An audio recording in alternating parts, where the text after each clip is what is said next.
हाँ तो नमस्कार। अपन जो पहले जो वीडियो पढ़ा था उसमें छोटी मोटी जानकारी किसके बारे में, नाभिकीय शक्ति संयंत्र के बारे में छोटी मोटी जानकारी प्राप्त करी। यानी कि नाभिकीय शक्ति संयंत्र में क्या होता है, यानी कि न्यूट्रॉन अभिकंडन, नाभिकीय विखंडन अभिक्रिया कराई जाती है और न्यूट्रॉन नाभिक न्यूट्रॉन से टकराने के कारण ऊर्जा उत्पन्न होती है। उस ऊर्जा के द्वारा अपन भाप बनाकर भाप टरबाइन को चलाते हैं।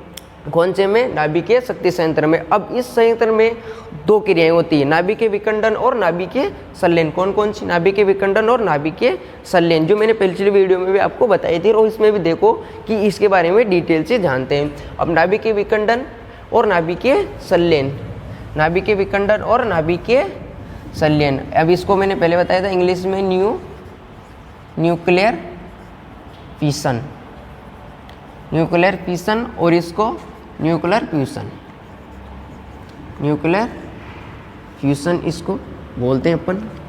तो देखो नाभिकीय विखंडन क्रिया अपन विद्युत उत्पादन में काम लेंगे। किस में लेते हैं, विद्युत उत्पादन में, जबकि उस अभिक्रिया को विद्युत उत्पादन में अपन काम में नहीं ले सकते। तो इनके बारे में देखो क्या क्या है।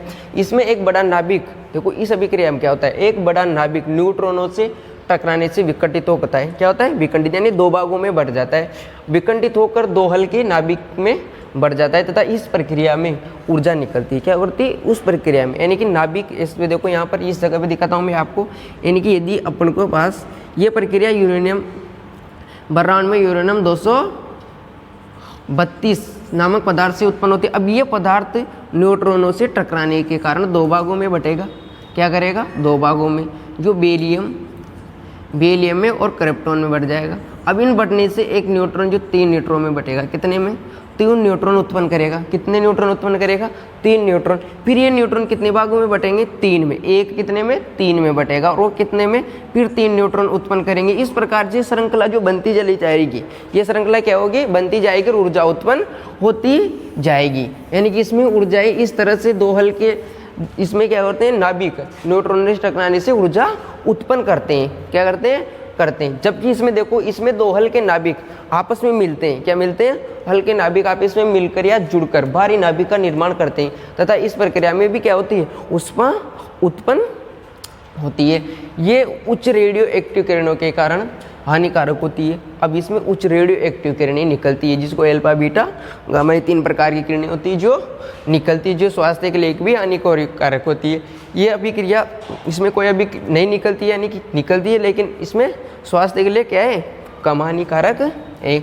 अब आगे देखो, इस प्रक्रिया में रिएक्टर का निर्माण करना आसान होता है। क्या, रिएक्टर का निर्माण करना आसान होता है। अब रिएक्टर क्या है, तो जो ये विखंडन अभिक्रिया होती है यानी कि रिएक्टर नामक पात्र में करवाई जाती है। किसमें, रिएक्टर नामक एक भट्टी की तरह होता है। किसकी तरह, एक भट्टी की तरह होता है, जो इस प्रक्रिया को उसमें कराया जाता है। यदि ये खुले में नहीं कराई जा सकती क्योंकि ये बहुत खतरनाक होती है, जबकि इसमें ऐसा करना असंभव है। यानी कि रिएक्टर बनाना आसान नहीं है। इसमें कौन सी में ऐसा कर ही नहीं सकते क्योंकि वो आपस में जुड़कर एक विशाल ऊर्जा उत्पन्न करती है, यानी कि ताप का बहुत अधिक उत्पन्न करता है। इसमें कौन सी में, इसमें देखो, इसमें सीमित प्रबंधक ताप होता है, यानी कि ताप होता है वो सीमित या प्रबंधक हो सकता है, उसको अपन कंट्रोल कर सकते हैं। जबकि इसमें ऐसा संलयन अभिक्रिया के लिए आवश्यक तापमान काफ़ी उच्च होता है। क्या होता है, काफ़ी उच्च होता है। देखो इसमें 2 उदाहरण हैं, यानी कि कहाँ पर इस प्रक्रिया का अपन उपयोग ले सकते हैं, ये इस अभिक्रिया का उपयोग ले सकते हैं।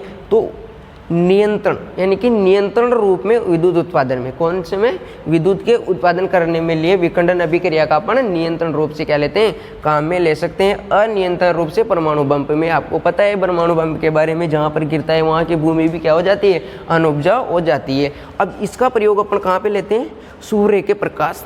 कहाँ पर, सूर्य के प्रकाश में। सूर्य का जो प्रकाश अपने द्वारा पहुँचता है वो कौन सी, नाभिकीय संलयन अभिक्रिया के द्वारा पहुँचता है। दूसरा हाइड्रोजन बम्प में, कौन सा, हाइड्रोजन बम्प में भी इस अभिक्रिया का प्रयोग होता है। अब देखो अगली लाइन है अपने पास, इस अभिक्रिया को नियंत्रित किया जा सकता है। क्या, कंट्रोल किया जा सकता है। कौन सी, इस अभिक्रिया को, नाभिकीय विखंडन अभिक्रिया को क्या कर सकते हैं अपन, कंट्रोल कर सकते हैं। जबकि इसमें ऐसा करना असंभव है, यानी कि सूर्य को प्रकाश को कोई कंट्रोल नहीं कर सकते। यानी कि जिसमें नाभिकीय संलयन अभिक्रिया होती है उसको अपन कंट्रोल नहीं कर सकते। यानी कि नाभिकीय विखंडन और नाभिकीय संलयन क्रिया के बारे में अपन ने जान लिया। अगला जो अपन का टॉपिक है, शक्ति संयंत्र के लिए स्थान का चयन, जो अपन पहले भी पढ़ रहे थे और हर संयंत्र को स्थापित करने से पहले उसके स्थान के बारे में जानना या उसको उस स्थान के बारे में उसका चयन किया जाता है या उसको सेलेक्ट करना चाहिए। ऐसे वैसे स्थान पर इसको अपन क्या पावर प्लांट को स्थापित नहीं कर सकते। क्या नहीं कर सकते? स्थापित नहीं कर सकते। इसलिए हर संयंत्र को स्थापित करने से पहले उसके स्थान जगह को अपन को देखकर ही क्या करना चाहिए, उसका स्थापित करना चाहिए। अब देखो अगला जो टॉपिक है नाभिकीय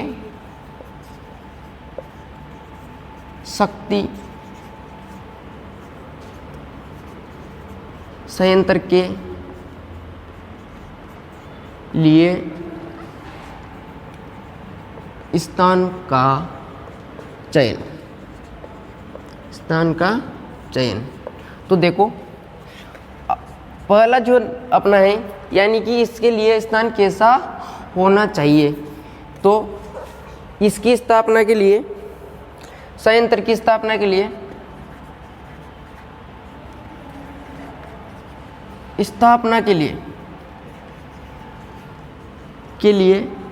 संयंत्र आबादी से दूर, किससे? आबादी वाले स्थान से के लिए संयंत्र